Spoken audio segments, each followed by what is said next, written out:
Өдриймэнд.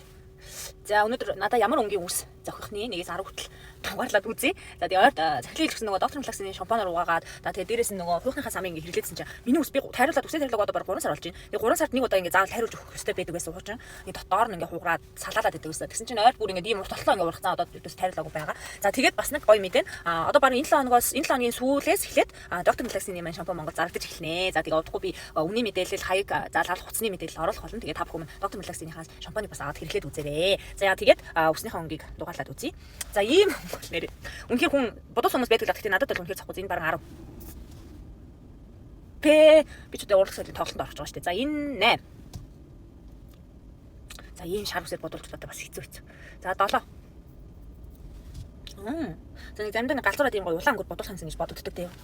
За энийг бол нэг 3 гэж болж байна. Надаа ийм үс бол нэр яагаад захгүй. За энэ бол 9. Цэнхэр. Гэтэ энэ яг амьдрал дээр ингэж харагдах болов. За энэ нэг 6.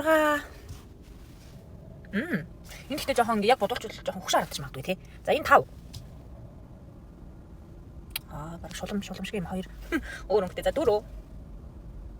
Яна 2 одоо ингэ яалтч 2 болохоос аргагүй. Ваа, хамгийн сүүлд яг миний би өөр хүсээ бодлохоор юм санаа ардаад. Тэг би өөрийнхөө өнгөөр хүснийхээ өнгөөр ингэ байлгаад байгаа байхгүй юу. Тэгэхээр 1. Ваа.